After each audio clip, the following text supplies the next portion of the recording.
Paris, jumping off point for adventure.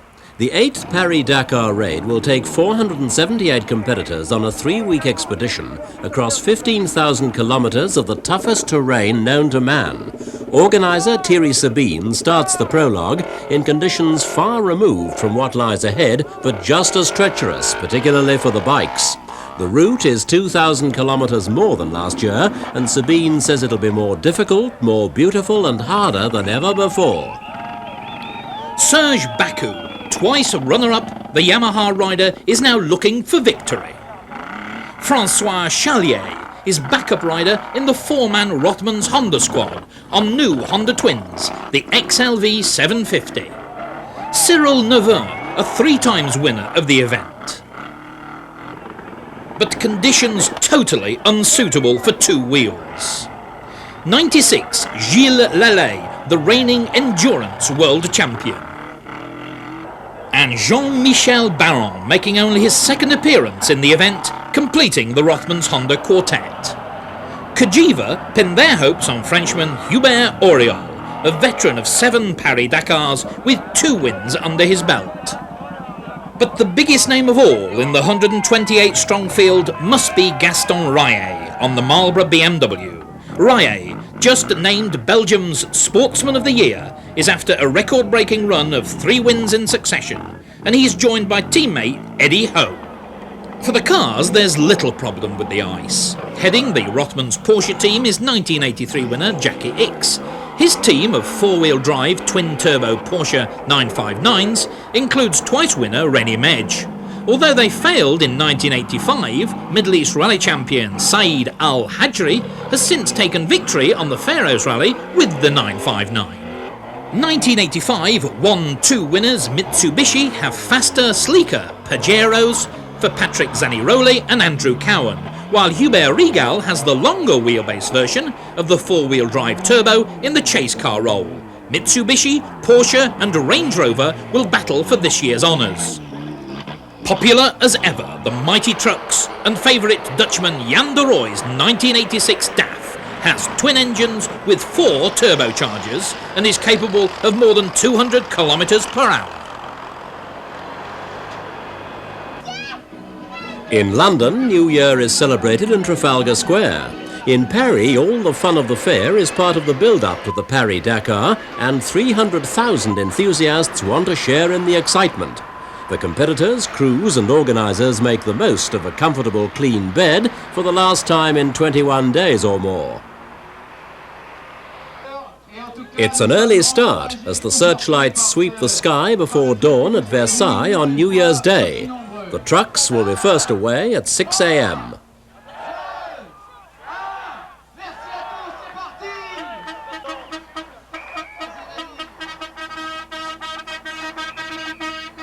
But let's talk to 4 clear favourites to win the bike class.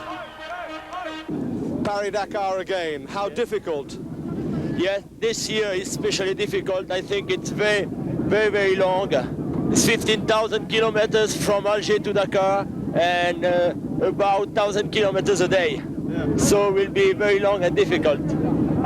I am very happy to the bike from 2-cylinder. It's a very good bike for Honda. Is this the most difficult Paris-Dakar, do you think? Yes, it's very difficult this year because how many kilometers? Many kilometers, and to parkour it's very selective. Well, you know, last year we were very close to a success. We've been working a lot, and I think Cagiva did a very beautiful bike, which is very powerful and very fast. So I think, I hope that 86 is going to be a good year for us. Is it a difficult Paris-Dakar? It's longer? It's, yes, 2,000 kilometers longer, and I think it's going to be very hard, especially for motorbikes, because, you know, a long stage of 1,000 kilometers every day is very hard. Gaston Rayet, twice winner now of the Paris-Dakar. Can you make it 3 times? I am ready to try anyway. I want to be make same like nobody doing before, win 3 times. I know it's really hard because all the team, you know, it's very good prepare, and the rally also it's really hard, so could be hard, but we try. Where is your main opposition? I think the first main opposition is the desert, because Paris-Dakar is really hard. And then with the bike, I think you have from Oriol, from Neveu, and from Pico, we have 5 or 6 drivers really hard. At dawn, the 478 starters are still being flagged off as we talk to some of the leading drivers. How important is it for you to win an event like this? Well, I think it's more important for me to have a Porsche winning without regarding which one it is. Because as you know that for a number of years now I'm as well team manager and driver. So for me the score is to have a Porsche leading. It doesn't matter if it's Jackie Hicks or René Medj or Roland Kousmol. It's a team effort. And where is your strongest competition going to come from this year? Well, we've got a lot of good competitors. Range Rover, Opel, the Ladas, the Mitsubishis. It's going to be a tough race, that's for sure. And your favorite race? Without any doubt, this is my favorite. It's the one we are looking the whole year through. René Medj, encore le Paris-Dakar. Cette année, c'est beaucoup plus difficile, je pense, que les années passées. C'est pas que c'est tellement plus difficile, mais c'est aussi difficile pendant plus longtemps. Alors ça revient presque au même, oui, effectivement. Et la Porsche, cette année, ça va tenir? Oh, j'y crois très fort. L'année dernière, on a eu des tout petits ennuis mineurs, mais là, on a la même voiture, mais qui est totalement différente. Elle est pour l'instant très, très performante. Cette année, on est en plus, au point de vue humain, une équipe très, très forte. It's a great equaliser, the Paris-Dakar. We don't normally expect sort of a Mitsubishi Pajero to be on terms with things like the Porsche 959, which in outright speed, of course, are a lot quicker. I think that's why it's such a popular event, you know, not only with the drivers but with the manufacturers, because, as you say, it's a great equaliser. I think that it's going to be even more so this year, and I think there's going to be more.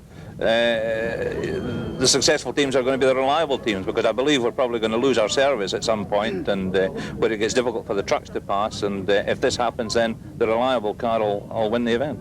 Is it too difficult this year, Andrew? Last year, everybody was saying it was ridiculously difficult. Well, this year, Mr. Sabine seems to have even outshone himself and gone even further north into Mauritania.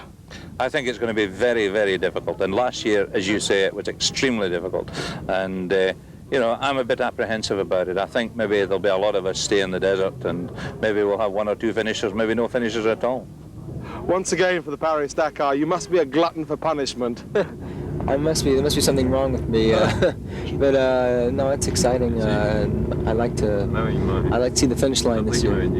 Last year we saw you, and you got a good way towards the finishing line. What is it that attracts you to the Paris-Dakar? I think it's the adventure. It's the desert. It's the competition. I don't know. I think it's a mixture of a lot of things, but it's... Finally, doesn't the family worry about you at home? A little bit, but I hope they won't worry too much. Thank you and best of luck. Thank you very much. The Paris-Dakar circus is en route to its next town, the Mediterranean port of Sète. On this 1,000-kilometer road section, a Japanese biker, Kaneko Yasuo, dies, the innocent victim of a head-on road crash. January the 3rd, after an uncomfortable 24 hours on the 3 Algerian ferries carrying the vehicles, the competitors, 75 tons of food, 700,000 litres of fuel, and the organisational trucks and helicopters. Sabine surveys Algiers, although long independent, retaining its colonial Frenchness in its role as North Africa's busiest port. The rally docks, and the real adventure over the next 14,000 kilometres is about to begin.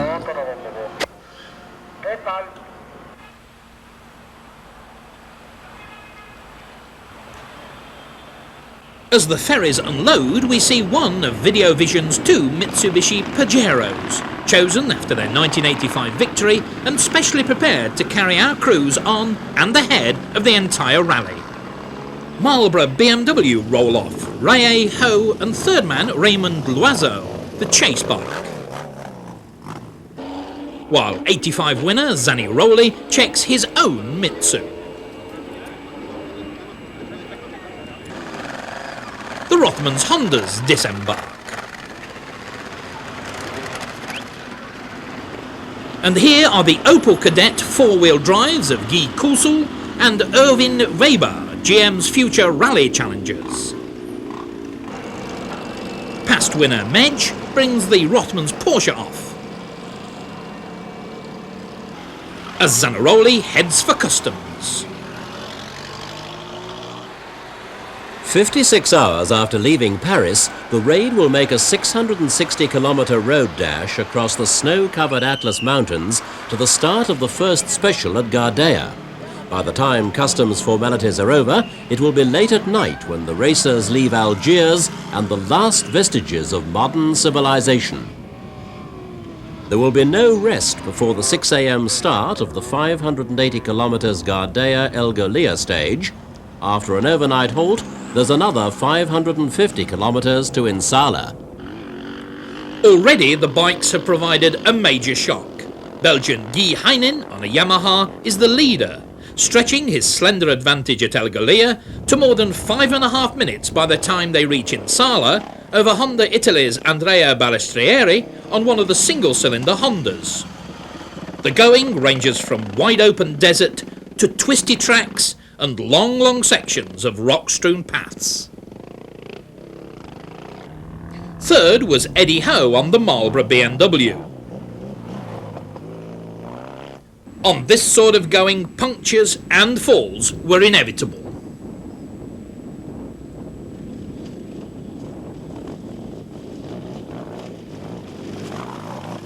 Caution was the key word. Fourth place Serge Baku with a flat rear tyre on the Yamaha.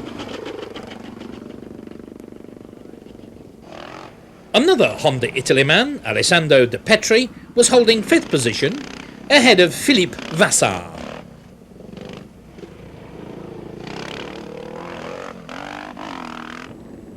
Rothman's Honda riders filled the next 2 spots with the new XLV 750s.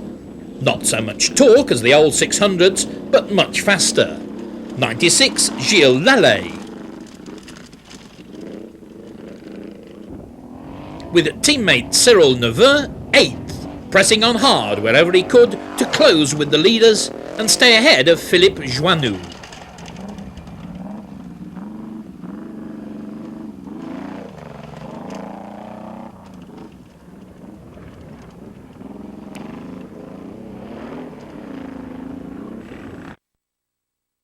In 10th place, but still a mere 45 minutes down on the leaders after more than 1,000 kilometres, was the tiny, lion-hearted figure of Gaston Rayet on his Marlboro BMW.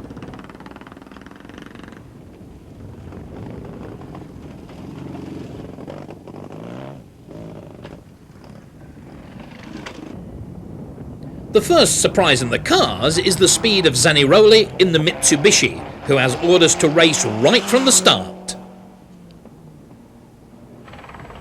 Even the stones and boulders failed to slow his winning run of the first 2 days.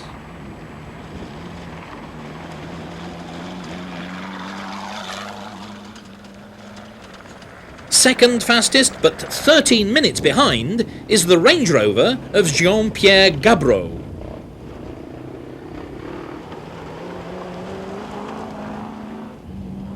A surprise third overall is the 4-wheel drive Rover Proto of Guy Deladre.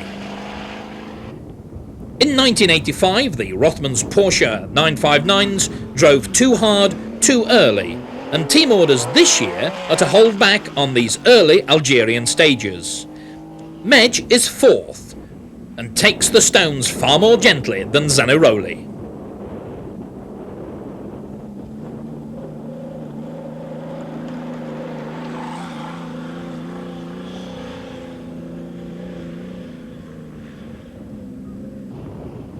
Fifth is Raul Raimondis in his Range Rover, who was astonishingly quick in 1985. While Andrew Cowan holds 6th in the second Pajero, playing the tortoise to Zaniroli's hare. Jackie Ickx, double world endurance champion and instigator of the Rothmans Porsche raid team, climbs the pass under the abandoned French Foreign Legion fort at Ain Gatara.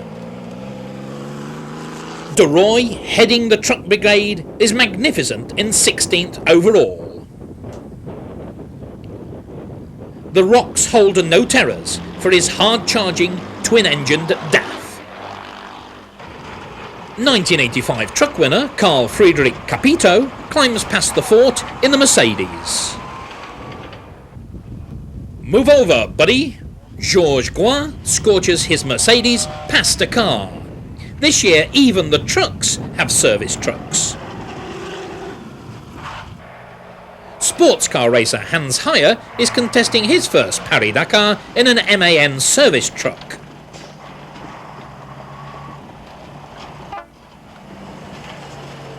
It's hard work for these giants on the mountain passes. Shades of wages of fear. Punctures come thick and fast. And as the Marlboro BMW backup truck passes, the Rothmans Porsche MAN, used as cruise missile carriers in Europe, gets on its way after a desert pit stop. One slip here and over she'd go.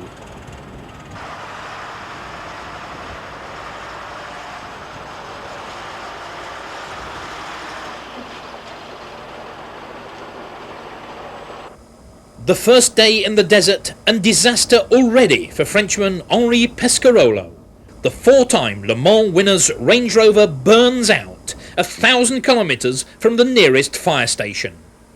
Pescarolo will continue the rally as a helicopter pilot. Ever watchful, Sabine is the guardian of the skies. The raid reaches in Sala, already 68 competitors down since the Paris departure, where the rally's air fleet waits. This desolate Algerian town on the edge of the Great Erg Desert is windswept and cold. Overnight temperatures can fall to -10 degrees Celsius. There is time for servicing. The Mitsubishis are looking good this year against the Porsche and Rover opposition.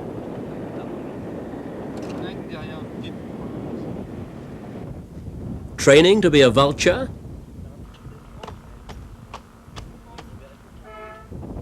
Porsche team director Peter Falk dreams of Rommel, perhaps. Others are only interested in catching up on sleep. The pace of the bikes has caught some of the service crews a little on the hop. But every minute is precious, and until the backup teams arrive, there's no alternative but to work on the machines yourself. Gaston Rayet's Marlboro BMW mechanics are here though, and his bike is checked over, while Gaston himself seems to have a clothing problem to worry about. Sunset. And the three Rothmans Porsches have arrived, Medj and Ix confident after the first 2 days in the desert. Factory engineer Roland Kusmal has the third chase car.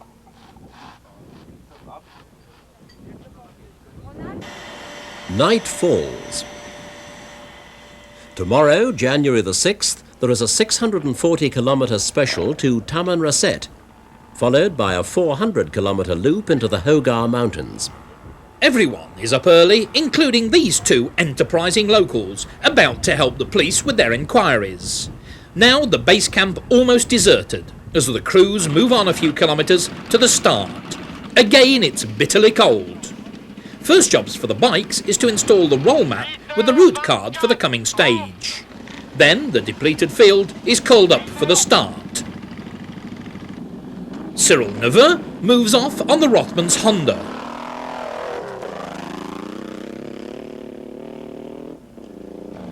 And close behind, teammate Gilles Lallet, the new twins performing beautifully. Eddie Howe underway in third place.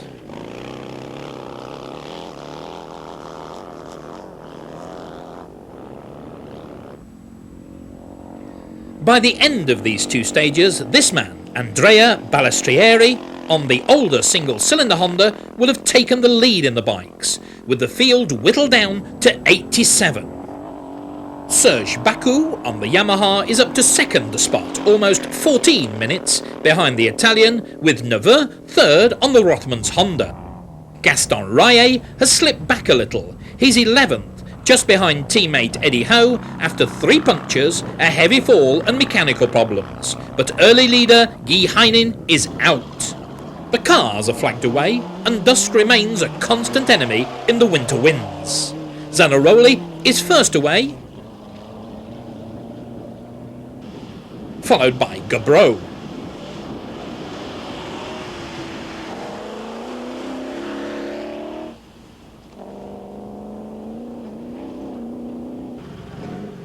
René Medge is now up to third.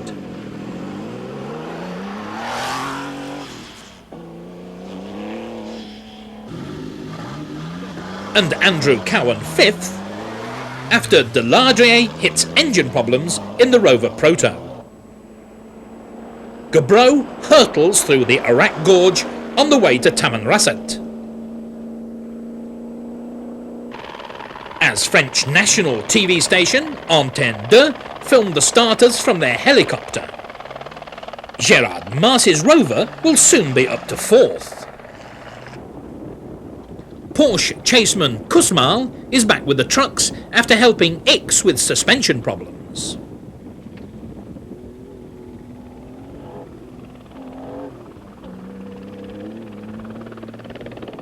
But there are no problems for Medge, who is going faster still as the 959 finds its desert legs. It should be at its fastest in the Tenere Desert 3 days ahead.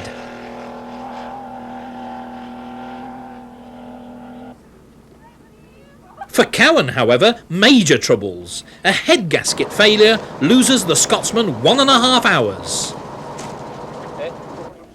But everyone lends a hand. And yet again, Shepherd Sabine is checking his flock.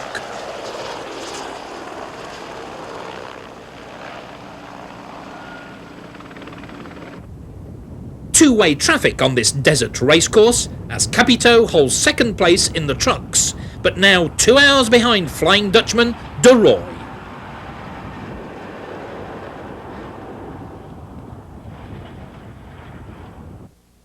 The Hogar Mountains, wind-sculpted peaks 2,500 metres above the Algerian desert floor, a barren, desolate, all but forgotten world.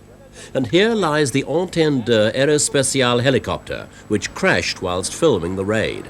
At this height in rarefied air, the pilot lost power with a crowded 5 persons on board, fortunately without injury. The locals want to push the crippled helicopter over the edge, but the crew prevent the total loss of the $1 million machine by simply removing a rotor to let traffic pass.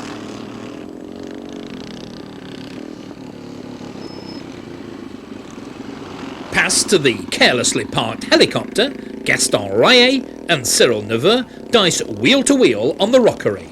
It's just this sort of terrain that will hand out the punctures that are to slow Rayet.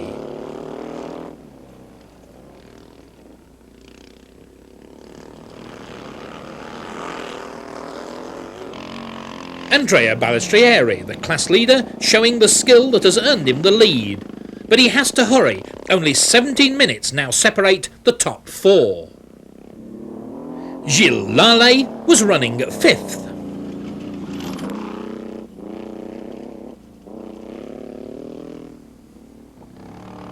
Serge Baku in 2nd place on the Yamaha in hot pursuit of Balistrieri. The Hogar Mountains tower high in the background as the route winds its way through the valley below. This is man against nature.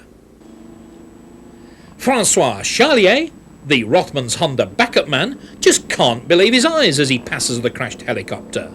The most expensive route marker in the history of the sport. Oh, bonjour, Francois. A surprise when the cars appear. Gabreau has taken the lead after both Zanaroli and Cowan hit further problems. Zanaroli needing a new gearbox, losing more than 2 hours.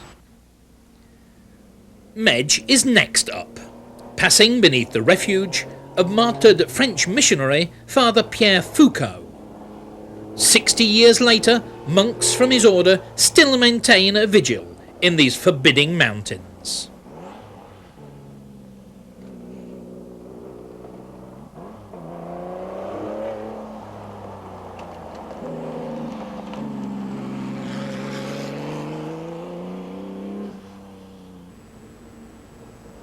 Raymondis blasts through the Assacram refuge, now third, 4 minutes behind Medj. Marcy in the Labatt's Range Rover is fourth.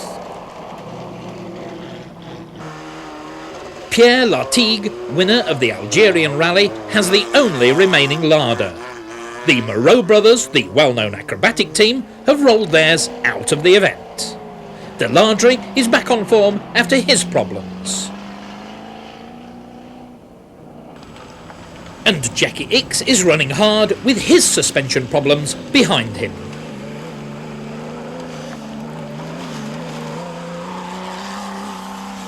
Regal has now brought his Chase Mitsubishi up to 8th overall, Zanaroli and Cowan languishing 13th and 14th. And Yanderoy charges on, driving the DAF more like a car. Perhaps somebody forgot to tell him it's a truck. As ever, the Paris-Dakar is packed with drama. A Mercedes blazes alongside the track, and again Sabine is on hand. But this is only a prelude to dramas about to unfold in the Hogar Mountains.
Another 2 long, hard days for the bikes, all told close on 1,400 kilometres, taking the field from Algeria to Niger. The terrain is more open, but the rutted sand is deep in places, and it's impossible to relax for a moment. Jean-Michel Baron on the Rothmans Honda taking extreme care, and Eddie Ho on his Marlboro BMW setting a quick pace, but ultra cautious of those ruts. He's up to 6th place. Mistakes are easy, and Serge Baku will break a leg and go out over this section. Baron again, and the going has smoothed out a little.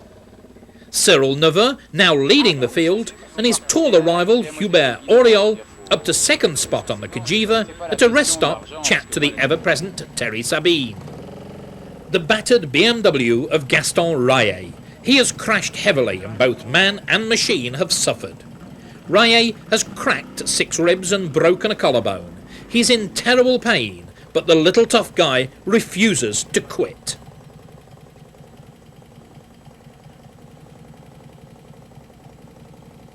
Rayet a hero, but it's not just a man's sport. There are real-life heroines in the Paris-Dakar too. This is Veronique Anquetil, the lioness of the desert.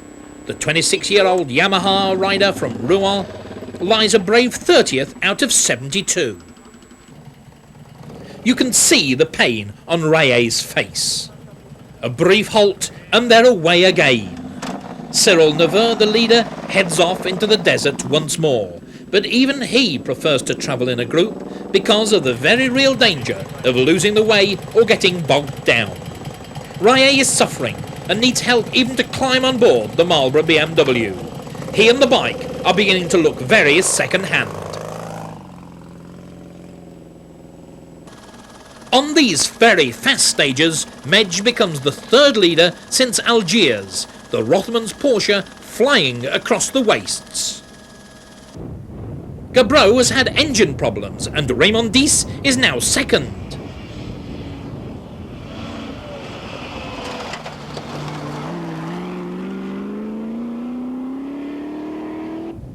Gabreau has dropped to third, but the Rover is running again, just ahead of Ix.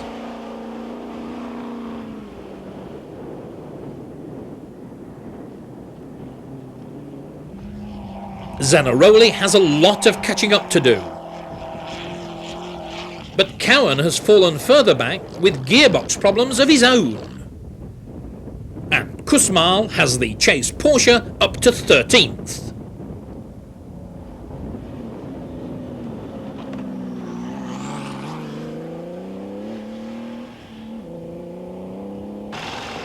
Problems among the boulders. But not for Guan, now just 18 minutes behind Capita. And again Sabine is watching from the skies as bikes too dig in. This rider is now 18 hours behind his leaders. And into Ifere 1, leaving Algeria behind as the raid moves into the Islamic Republic of Niger. Here, Sabine halts the cars to give the bikers ahead a chance to get clear of the deep clinging sands before dark. Eventually, the cars will leave at 11 o'clock at night. Something to keep away the flies, but it doesn't always work. Some will eat, some won't.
"5:30 in the morning, and the raid arrives in Agadez after a very fast stage, with Medj firmly in control.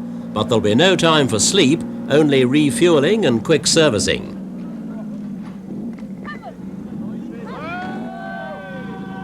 The night had not been easy for anyone. Yes, it was very, very hard for the co-pilots. And very late for the co-pilots. I made up on next week.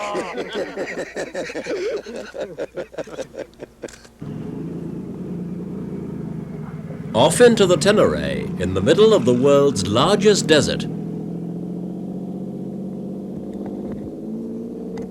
After the car's only night stage, bikes are back, and another 645 grueling kilometres lie ahead. Just two landmarks help navigation. This metal tree, an unusual and unexpected sculpture, and 150 kilometres down the way, to where our cameraman in the Mitsubishi is heading, the metal bird, a crash plane which dropped out of the sky in last year's Paris-Dakar, a slowly disappearing memento. All the rest of the navigation is on compass readings.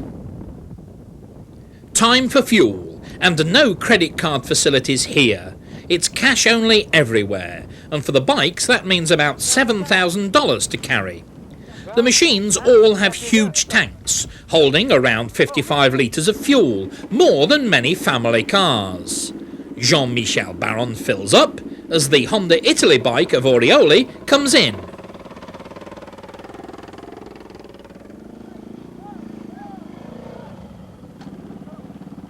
And leader Cyril Neveu, not a big man, pushes his new 750 twin Honda out into the open. Loaded with fuel and spares, these are heavy bikes to pick up if you fall. Eddie Howe is off and running as Raye is in for fuel.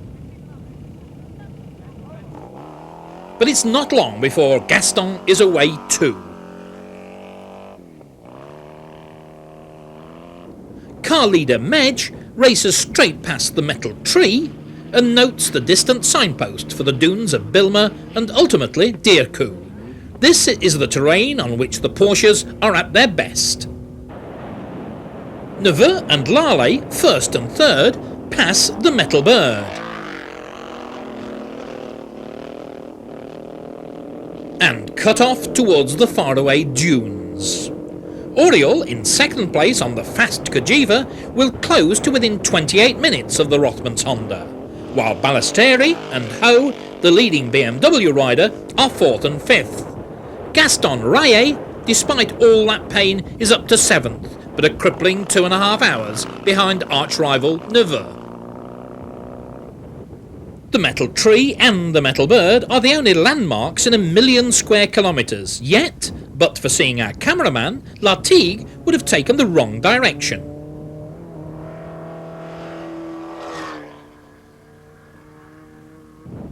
Zaniroli comes through fast, but he's to lose his way and falls to 14th.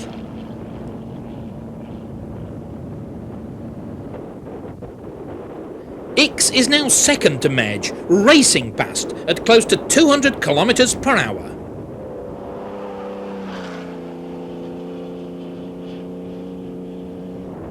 And Raymondis is third, still on a faultless run.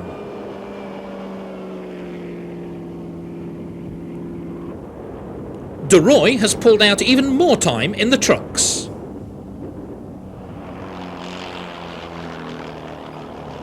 Now 3 hours 40 minutes ahead of Groin, who has passed Capito's less powerful Mercedes.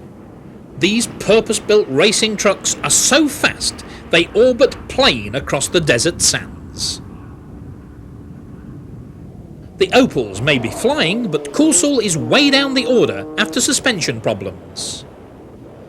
Not so Delardre. He's clawed back to 10th in the bizarre Rover Saloon with the bonnet flapping loose.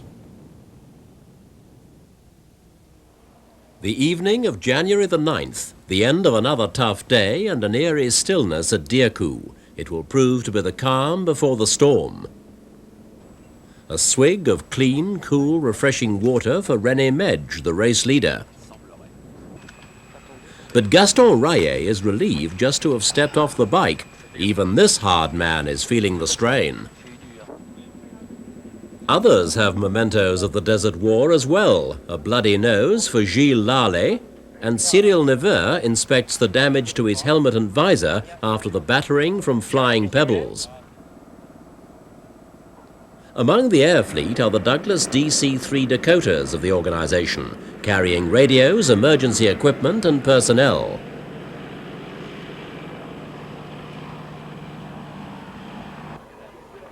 Africa Tour's trucks carry what remains of the 75 tons of rations which left Paris 10 days ago. Breakfast in the mornings and then a hot meal every night for the hungry hordes coming in from the desert. The meals are pre-cooked, then reheated here in the farthest flung corners of Africa. Not only delicious, but welcome. If team managers can eat it, it must be good. Running repairs for Kousmal's chase Porsche, which he crashed in the dunes. Leader Medj is no doubt guest of honour at tonight's banquet.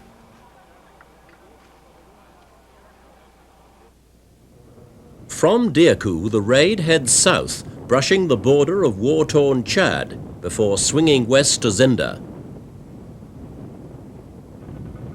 After the peace and quiet of last night, the morning brings a raging sandstorm. Winds of up to 50 miles per hour lash the sand across the ever-changing face of the desert, the sun obscured by a cloud of sand. 50 kilometers along the trail, unused since 1949, our first camera is already ahead of the field. No lie-ins for our film crew. Towering 50 feet high, the dunes, always moving, are close to the top of the list of hazards in any desert race. Watch Cyril Neveu on the Rothmans Honda again in slow motion. Both spectacular and dangerous, his skill sees him through. Hubert Auriol on the Cagiva, second and trying to make up ground. He's going much too fast.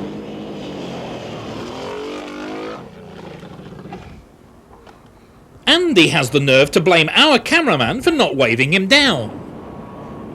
But in the slow motion, we see that Auriol was going much too fast for the conditions. He flies for meters. But when the front wheel comes down in the rutted sand, it digs in and pitches him over the handlebars. Auriol is lucky to be unhurt. Gilles Lale, third in the class, 40 minutes down, shows how the cautious approach in the long term saves time and pain, and passes Auriol still trying to start his machine. Italian Andrea Balestrieri, in fourth place, sees the warning and eases off. Eddie Ho, who will drop back to sixth, stays on. Despite the heavy fall, Auriol restarts and will still be only 28 minutes behind the leader when they reach Fort Agaden. But these were the lucky ones. The going gets tougher.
The sandstorms worsen, but Medj is the master of the Tenere and picks his way carefully over the dunes.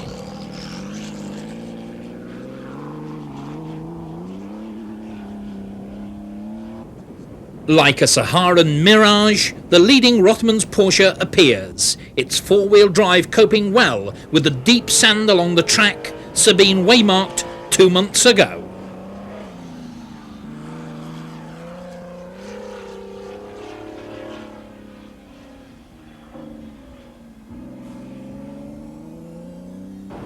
Ix takes the dunes softly, 82 minutes back in second spot.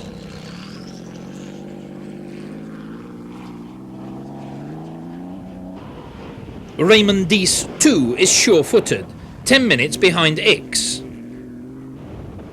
But Gabreau, 110 minutes behind the leader in fourth position, throws caution to the wind, lucky not to somersault.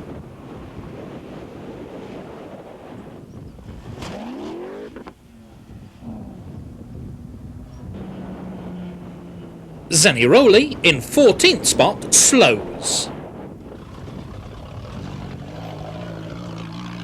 But René Boubet, now up to 8th, leaps his Range Rover.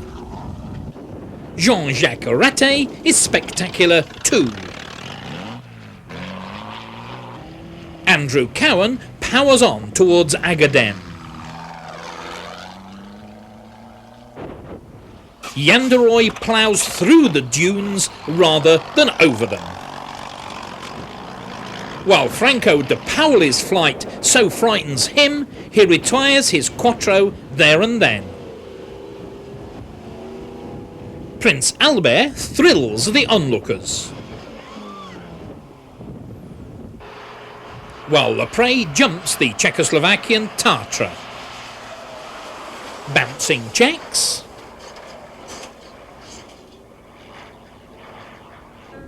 Then disaster. Joklik's Liaz truck nosedives over a ridge and both his co-drivers suffer internal injuries.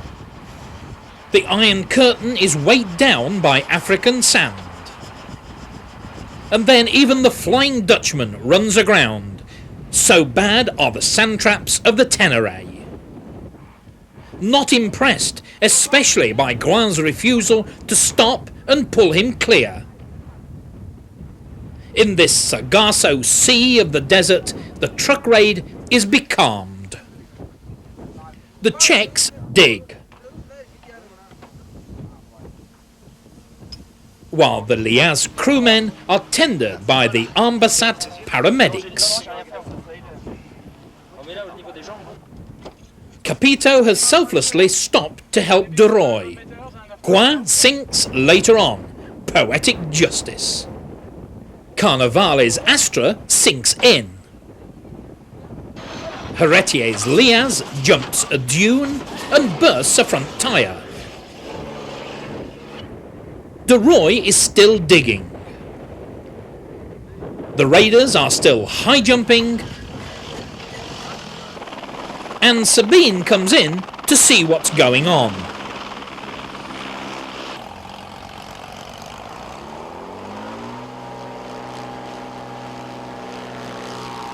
The incidents and the injuries continue at an alarming rate.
The sandstorms still rage at Dirkou and the air fleet is grounded. But Sabine must still fly helicopter mercy missions. Back from the special comes the terribly injured Veronique Anquetil, unconscious after crashing heavily in the dunes. Assistance.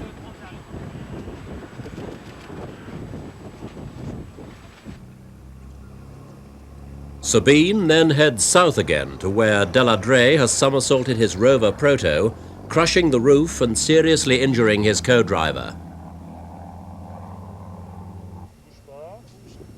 Again, Ambassade doctors are on hand to give help where it's most needed.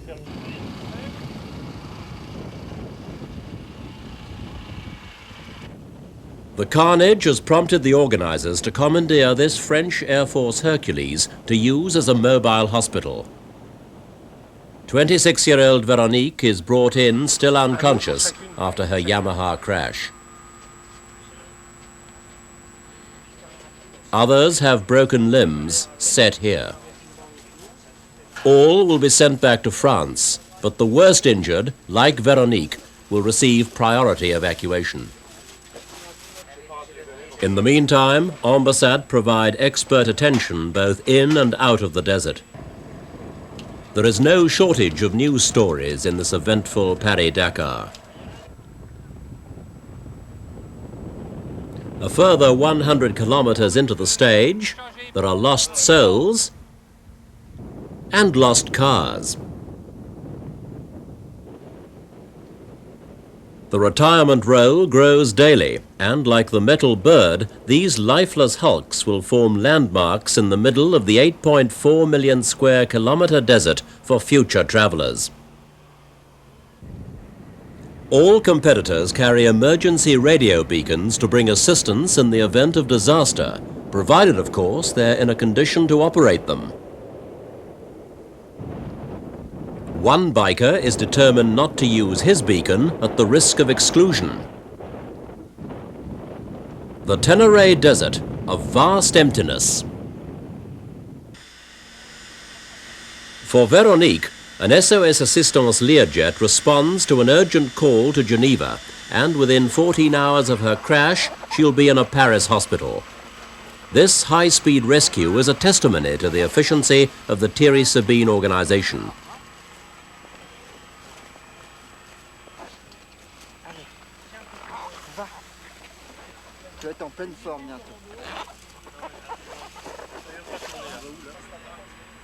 And joining Veronique on her 4,000-kilometer mercy flight, some walking wounded.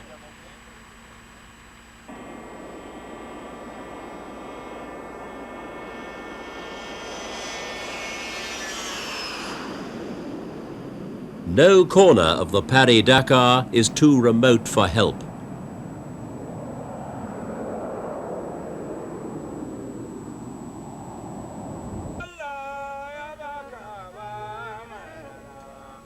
The raid arrives at Zinder, another overnight stop, another snatched meal.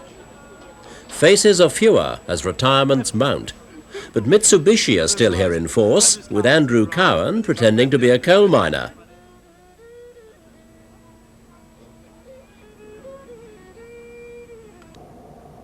But disaster has struck again, and immediate treatment is called for. Jean-Michel Baron, one of the Rothmans Honda team, has serious head injuries, and doctors decide to operate here and now in a makeshift operating theatre on the edge of an airstrip. In his continuing search for stragglers, Sabine at times has to fly at night.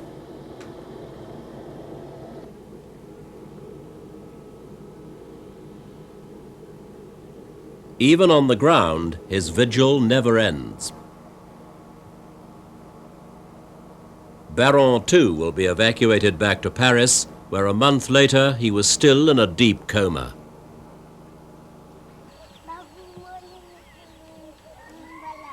After the rigors of the Tenerife, the Paris-Dakar starts a 4,000-kilometer race to the west, through Niger to Mali and Guinea.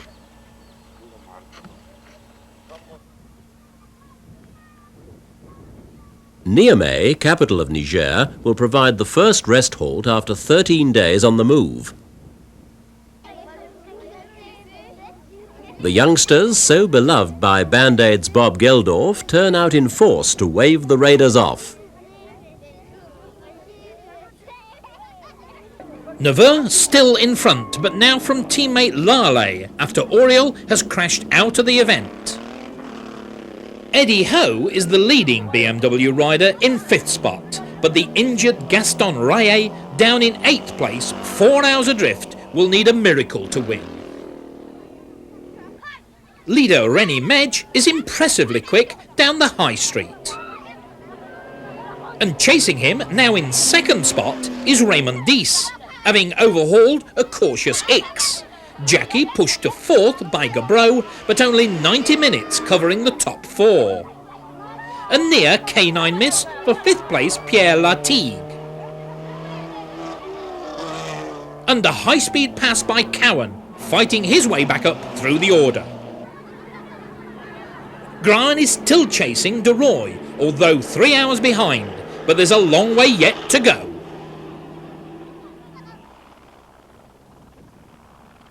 And then Niamey, on the banks of the river Niger. The raid halts to lick its wounds. 14 days ago, 478 competitors left Paris. Today, just 180 cars, bikes and trucks are left in the running. There's civilization here too. Hotels with swimming pools, man-made oases at the 2/3 stage of the 1986 Paris-Dakar.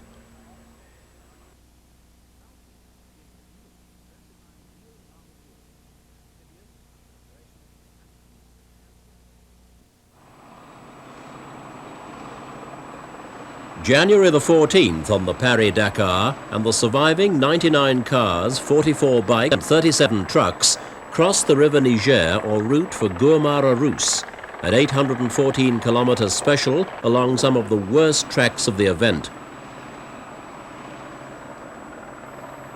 Even now, soon after sunrise, Sabine is keeping a watching brief on the progress. Weather forecasts are bad, sandstorms in Mali, and aircraft have been told to stay south, away from the next 2 days' stages. But on the ground, the Paris-Dakar progresses relentlessly. Our camera crews went ahead deep into the scrub, but they saw little of the rally. Much of the entry became disorientated in the howling storms. But Latigue comes through, now in 3rd place, while Medj continues to lead. Raymond Dees loses his way and is given a 10-hour penalty, losing 2nd spot, and Gabreau had the same time penalty too. The trucks are in trouble. De Roy became lost and was also penalised 10 hours, so Gouin now leads. But he's lost a front wheel. "Idiot!" cries his co-driver at our cameraman, who didn't appreciate there was a trifle steering problem. The Czech Liaz is now 2nd, and the Spanish Pegaso of Canella 3rd. De Roy has dropped to 5th.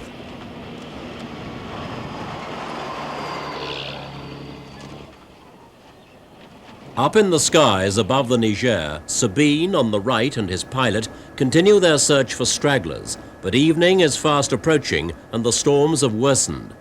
Then, 6 kilometers from Gourma, close to Timbuktu, tragedy envelops the Paris-Dakar.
Well, you know, Thierry, for me, Thierry Sabine was not only the organizer of Paris-Dakar, he was also a friend. And still today, I think it's just hard to believe that it has happened.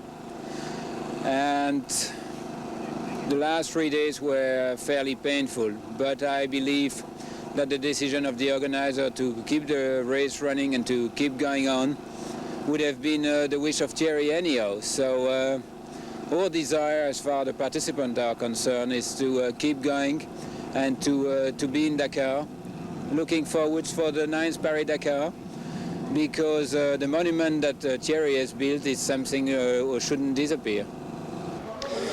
I think it's awful. I think certainly something did go wrong. Maybe they were wrong in starting up the helicopter again. They had landed the first time, and it was pitch black, and I don't know why they started up again. But that I'm afraid we'll never know. What is? I mean, of course, it's sad for all 5 people, but I'm especially affected since the pilot of the helicopter was a cousin of mine. So it's a very sad moment for all of us here.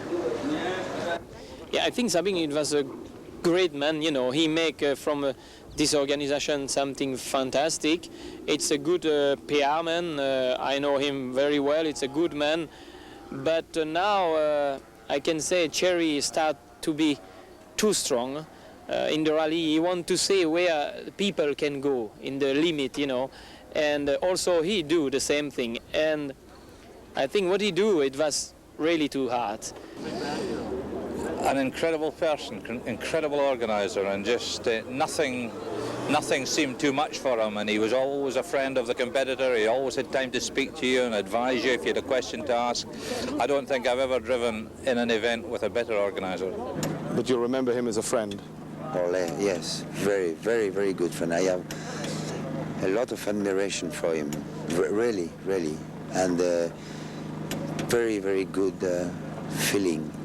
When we are on the stage, we are so nervous, so we hate him, but after we love him. Thierry Sabine, pour faire ce qu'il faisait, il faut avoir toujours un petit grain de folie. Tous les grands hommes ont toujours eu un petit grain de folie, mais Thierry n'était pas un garçon à prendre des risques inconsidérés pour rien. Quand il a pris des risques, je l'ai vu prendre des risques, mais ça a été toujours soit pour aller rechercher quelqu'un de perdu ou pour essayer d'aller sauver un blessé plus rapidement. Là, il savait prendre des risques. Mais sinon, même dans son rallye, il ne faisait pas prendre de risques inconsidérés. Il nous faisait aller il nous faisait faire des choses qu'on n'aurait jamais osé faire, mais toujours avec une très grande sécurité.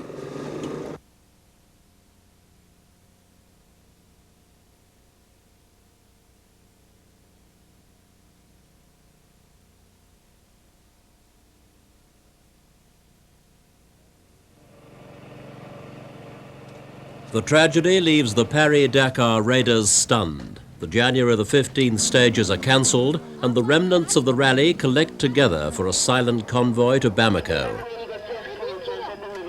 The convoy has to skirt the war zone along Mali's border with Burkina Faso, and all along the route the radios buzz with sad news. What should have been a festival for the Mali villages has become a wake. Everyone is affected, but the raid will go on. It was Sabine's will that whatever happened to him, the Paris-Dakar should continue, and his deputy, Patrick Verdois, takes the reins.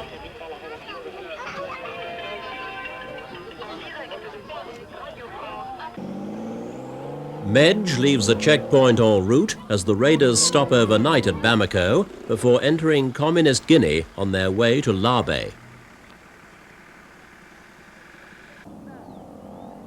Cyril Neveu and Gilles Lallet continue to dominate the race, 18 minutes apart.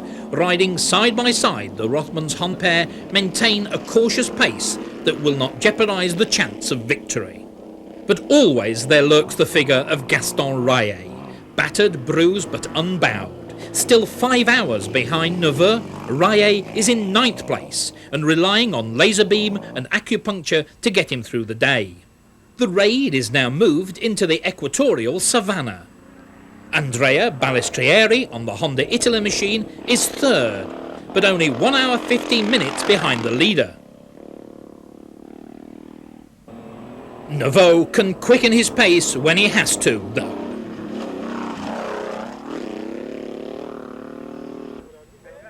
Everyone is a rally fan. Fourth is Chabanier, with Eddie Ho fifth on the distinctive red and white BMW.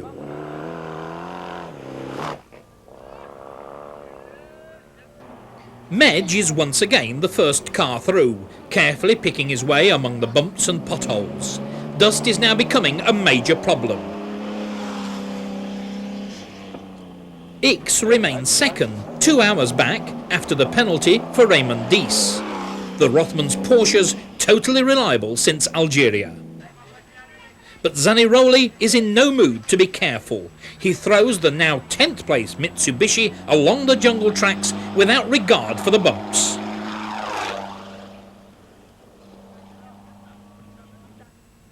Medj continues to take things easy.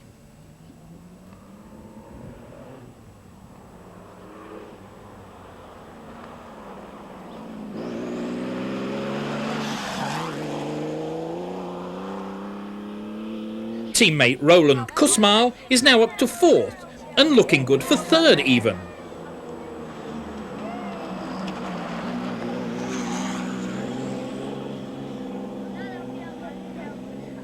Regal is third, the Mitsu chase car way ahead of its chargers despite putting the car on its roof. Rally or not, preparations for the evening meal must go on. Shoppers wait to cross the road, and here zebras mean animals, so Andrew Cowan, in 6th place, isn't stopping. Moscow's Czechoslovakian Liaz is now into third.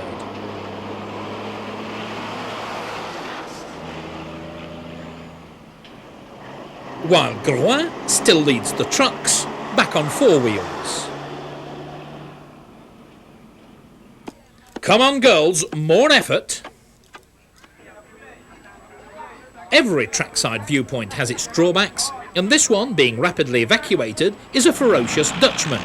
Jan de Rooij, who's never even heard of built-up areas and speed limits, and he's back in 2nd place, pulling back almost 4 hours in just 1 day. Lopre's Tatra is in 4th spot. And coming into the picture for the first time, the little Honda Italy support Mercedes of Giacomo Vismara, now 6th.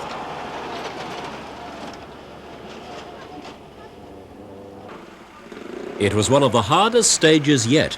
The 966 kilometers took some 38 hours to get through, leaving men and machines battered, bruised and exhausted.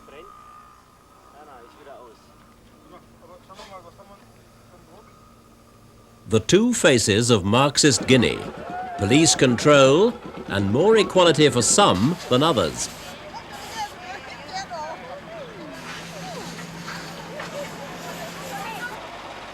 But the raid continues to fascinate. The 2nd time in 3 years the Paris-Dakar has visited the West African country.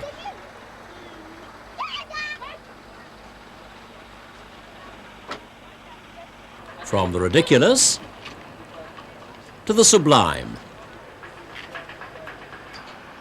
In the aftermath of the Sabine tragedy, Patrick Verdois takes his first major decision to halt an extra day in Larbe to allow the remaining competitors to catch up on essential time and repairs, but above all, rest. And at the same time, he decides to cancel the northern Mauritanian stages to Chinquetti and stop the rally at Tajika. Now come the closing days of the rally, but first, competitors must head due north back into Mali, where last year winter storms brought the raid to a standstill at Tichit. The route passes through Senegal, where the pale January sunshine and hanging dust create a Raiders of the Lost Ark scenario.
As Groin continues to hold his lead, De Roy makes a big splash in second place, but we see him no more. Before Kais, the DAF breaks its front axle and is finished. The Tatra is third now. Behind the Liaz, and the truck war has become knife-edged.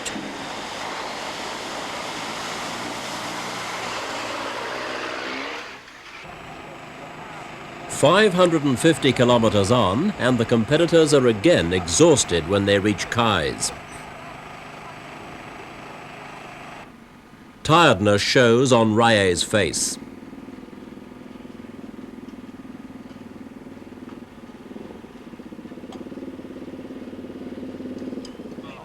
This sleeping Finn is one of the unsung heroes. Just 2 spare tyres and he's going it alone. Africa tours continue to provide the food. Beetroot tonight, notes an ever-cheerful Medj, followed by peaches and cabaret.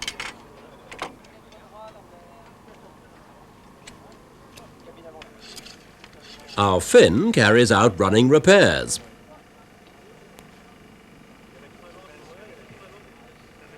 Hans Heyer has had his fill, now 6th in the truck stakes. Jackie Ix and Roland Kusmal work late into the night.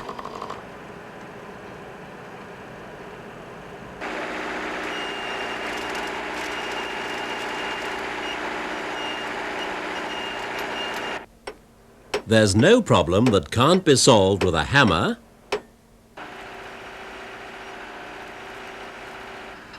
or with brute force on a steering arm. The early morning briefing routine is not broken. Verdois tells competitors of yet another change. Because of raging storms at Tajika, the rally will now swing west at Kiefer across to Saint Louis on the Atlantic coast of Senegal.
After Saint Louis, the raid loops around Dakar to Saly Portudal.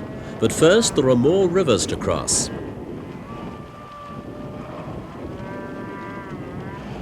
Our Mitsubishi Pajeros are still running perfectly, a tribute to the preparation.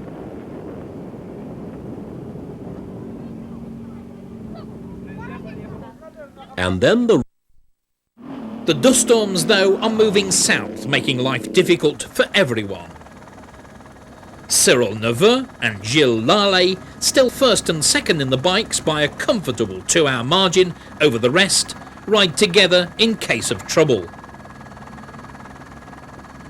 With the finish so close, it would be foolish to take risks, and team orders are now in operation. Lallet only 15 minutes behind, poised to take over if anything happens to Neveu.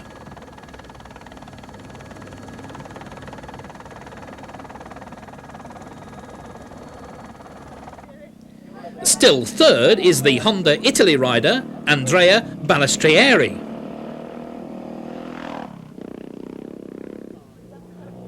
Marlboro BMW's Eddie Ho is still in the running in 8th place. But Gaston Rayet's hopes of the record-making 3 wins in a row have been finally dashed on the run to St. Louis when 2 punctures and gearbox troubles have landed him a 10-hour penalty.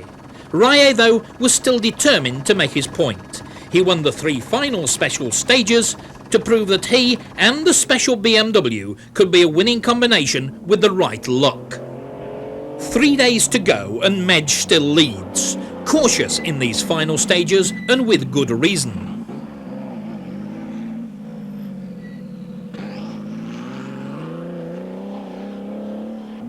Third place Regal is next through, as X has been caught in a mud hole.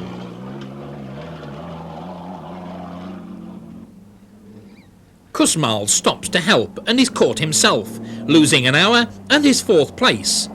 He drops to 6th, but X stays in 2nd.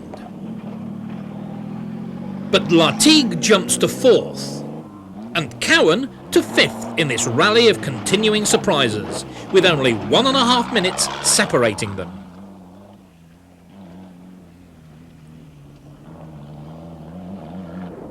Local traffic takes priority. It is, after all, a normal working day. And as the day goes on, the wind brings the sandstorms south, obliterating the tracks, and visibility decreases. Rothman's Honda continue their 1-2 progress.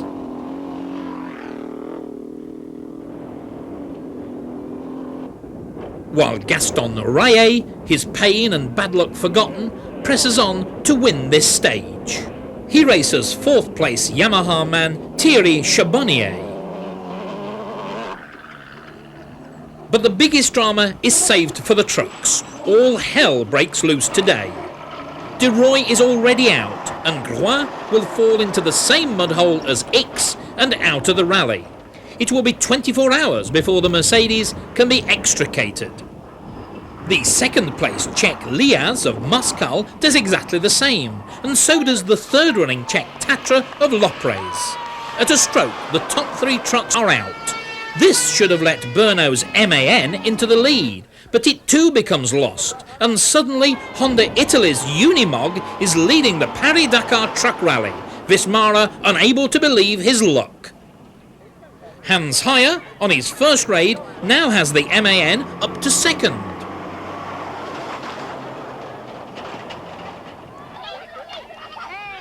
Goat for supper? You must be kidding.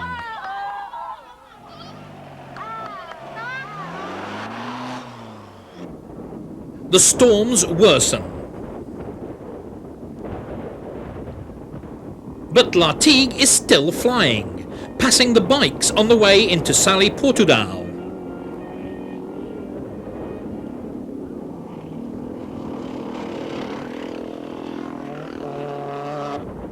Zanaroli is still quick too, but 7th looks like being his best hope.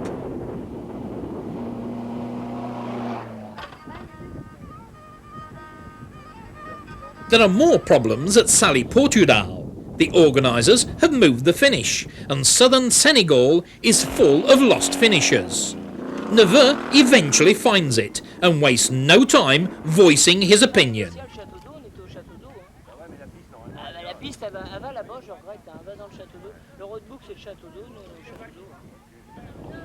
Rayet too has been confused.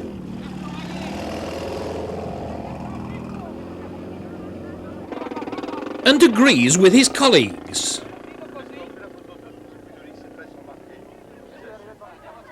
Among them Balestrieri.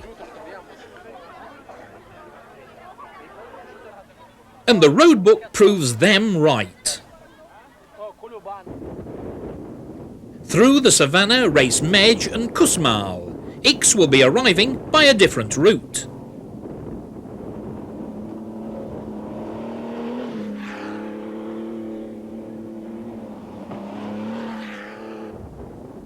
Cowan, in 5th place, is still hoping to improve and driving harder than ever.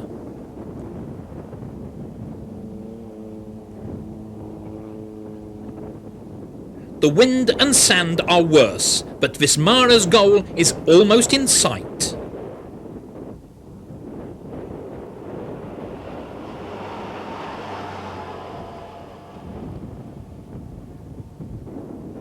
canvas flapping, hands higher, comes in 2 hours behind.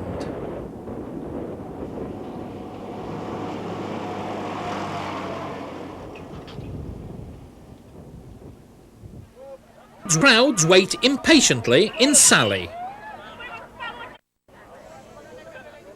And then suddenly, bursting out of the bush, Medj arrives at the end of the last serious special stage, sliding the Porsche into the finish. Roland Kusmal is right with him.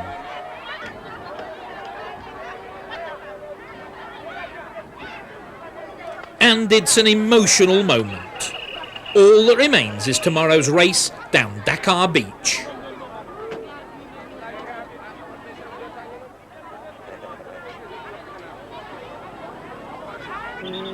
Guy Colesall enthusiastically finishes the little four-wheel drive Cadet to prove the new Opel rally car.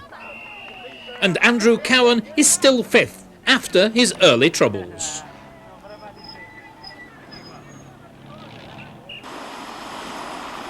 Verdois continues Sabine's work, the search for stragglers.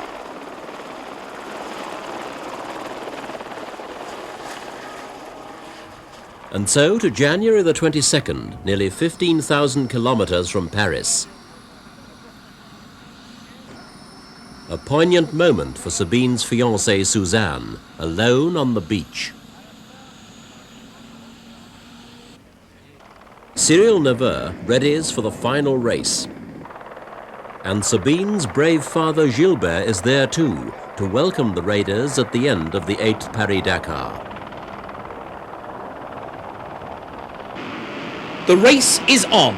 The 28 bikers dash down the final 40 kilometers to the capital of Senegal.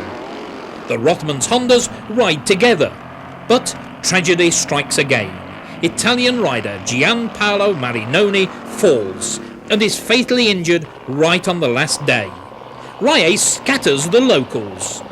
But spare a thought for the man who finishes last, Bernard Pasquale, a mere 68 hours behind the winner. Then Medj and co-driver Dominique Lemoyne are ready for the off. Just 18 minutes cover third, fourth and fifth men, Lartigue, Cowan and Kusmal, at the start of the final stage. The Rothmans Porsche driver only 90 seconds behind the Scotsman as the 43 cars head for the city.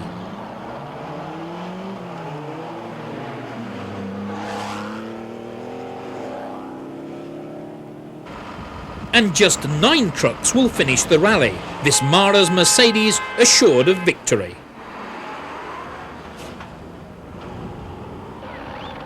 Even the helicopters join in the fun as the triumphant Porsches race along the Atlantic shoreline.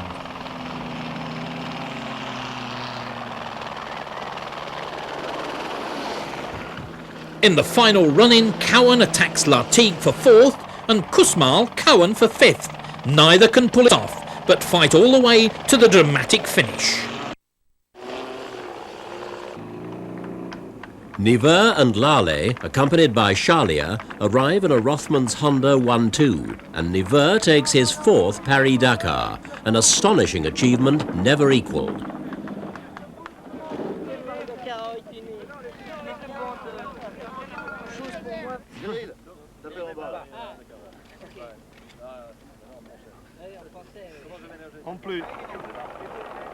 Cowan wins the beach race and, like Porsche, is part of a 100% team finish for Mitsubishi.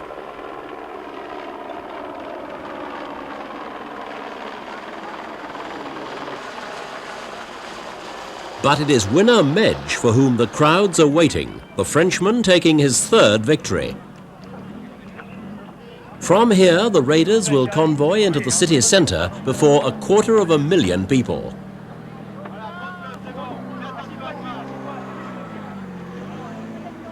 It is a proud moment for both Rothmans teams, who have made the Grand Slam on the world's toughest rally. But like everyone else, their thoughts go back to Gourma, and there is no champagne celebration at the end of this unforgettable Paris-Dakar. On est toujours content de la victoire, mais aujourd'hui il manque quelqu'un et c'est un petit peu triste. La victoire, c'est le plus difficile que vous avez fait? Oui, certainement le plus difficile, le plus long. Et Thierry nous avait prévenu que ça serait un rallye à la dimension, que les mécaniques passeraient un petit peu en recul par rapport aux qualités humaines. Et je crois que ça a été la vérité. Il a fallu avoir des équipes très solides pour arriver au bout. Il n'y a que les équipes bien structurées qui ont réussi à tenir le choc. Mais on était prévenus au départ. Was the Paris-Dakar this year too hard? Well, I don't think so. I would say no, because when you enter in Paris-Dakar, when you fill up the form for Paris-Dakar, you know that you're entering in a race which is not related to anything else. And also you know that it's going to be extremely hard and extremely demanding. When you sign that form, it's like signing a contract in white. And then you just have no right to complain afterwards, because signing the form was an agreement to the most demanding physically, psychologically, and the hardest race. Finally, how will you remember Thierry Sabine? Well, I think I will remember Thierry, not only as an organizer, not only as a man, but also as a friend, because since the last 6 years we were reasonably closed, and he offered us, the competitors, this open window to Africa. But more than that, I think he has opened a window also to the people in the street, the public. I think he was just a symbol to another type of life, and I think that was a hell of a goal.